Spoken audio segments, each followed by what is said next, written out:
So we got 4 plots that we're putting in today, and I spread these things out to really try to draw as many deer as I can from the surrounding section. Because of limitations with the CRP contract, I can only put so many acres in, so we're dealing with 4 1-acre plots broken up, scattered throughout all corners of the farm. This specifically is showing you kind of how everything's laid out in green are my 4 plot locations. I actually changed the shape of each one of these significantly from last year based off of how they hunted. The plots were pretty blocky, and it just didn't really invite deer movement kind of filtering through. So what I did is tightened everything up and made them a lot longer, and that'll actually open up multiple stand locations that I didn't have last year, better wind, and really try to get these deer to cycle through, and that'll actually give me better exit options as well, so I'm not blowing deer out.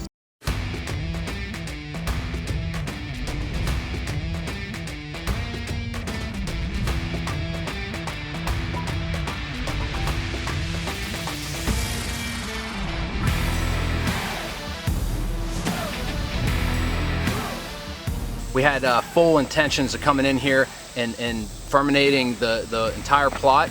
I thought these beans were a failure, but once Casey and I pulled up here, we decided to make a call. These things actually look pretty good. Now, they're by no means harvest material, but at the same time, they're serving as an attractant. And what we're gonna do is topsoil brassicas right into here. I mean, look at this, we've got bare soil. This is exactly what they need. We got 2 days, we got good rain coming in 2 days. Ferminate and cut up the right side of this plot, plant our brassicas, and then we're going to topsoil them right in to these beans here, and they should flush up pretty well, and we'll have an attractant early season with these beans, but also brassicas underneath.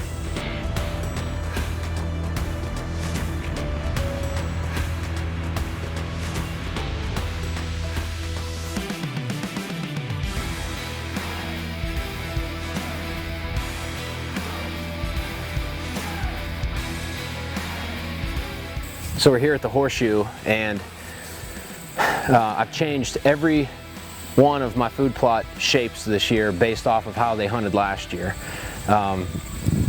Each one was kind of blocky, and it just didn't really invite good deer movement. Yeah, they're in front of me the whole time. Some of them were a little bit out of distance for shooting a bow, and whenever I would get out of there, it'd be really tough. So I've spent some long evenings into dark to wait to be able to exit out of my evening sit. And this year, with this one specifically, it used to be a block. You can see all that mare's tail in there where it used to be, but now it's a big horseshoe.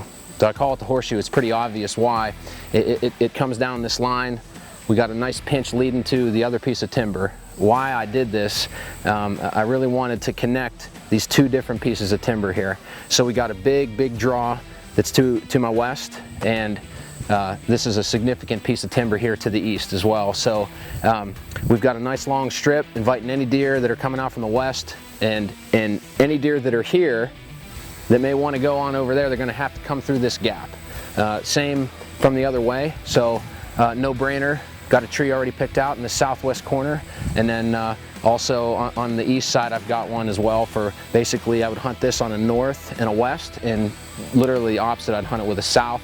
I'd hunt this on an east, and I'd hunt that with a north and a west. So just always trying to adapt, and there's really no good access for serious farm equipment where my plots are.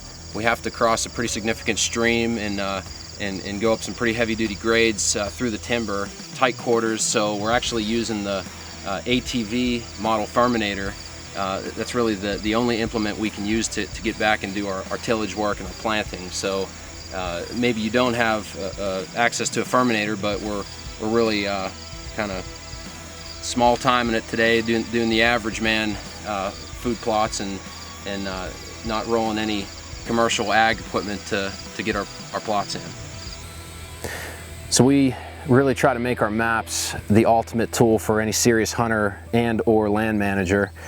Two of the latest features that we came out with was the ability to overlay topo contours, which is going to help enhance the view and really let you understand the topography of your property as well. So not only an aerial picture, but also these topo lines in here. So you can see how rugged this farm is.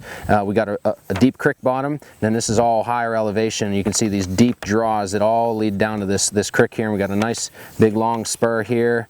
Anytime you see these V's, that means it's a draw. So basically this is water runoff for these fields going down the hill, just because of gravity and erosion over time. So this terrain is really going to help give you another dimension to understand how the deer are moving from A to B on your property. And then another feature we added was the acreage grid. So these tiny little squares here, you see it's really fine, doesn't consume the image, but each square represents an acre. We can go down to the 1/4 acre, 5 acres, really whatever is needed for that application. But for this farm, we're doing 1 acre, and it really helps you understand, okay, how big is that food plot that I want to put in? How much seed should I get for that potential food plot? Hey, what about that piece of timber in there? Where can I put some? Where can I put a future kill plot in that timber? How much timber work am I going to be doing for if I'm doing some hinge cutting or some other sort of timber management? So really, it's pretty simple, but you can see right here, each square represents 1 acre, and this is the horseshoe where we're at right now. So you cut that in half, that's about half an acre. Cut that in half, that's about half an acre. This all adds up to just over 1 acre in size. So it's really a good feature as well if you're going to do a trail camera survey. You know, a lot of QDMA suggests that you put an acre for 1 camera for every 80 to 100 acres on your property.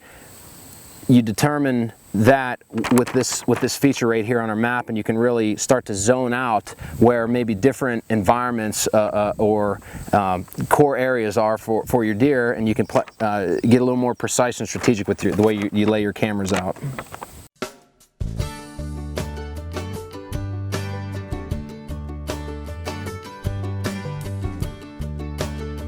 When you get to do this stuff, it's not really a task to go through the work, and it's just a lifestyle.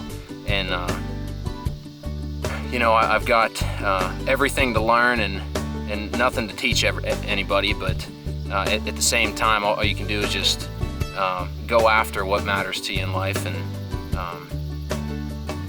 life is short, so it's all kind of coming full circle now. There's a place I go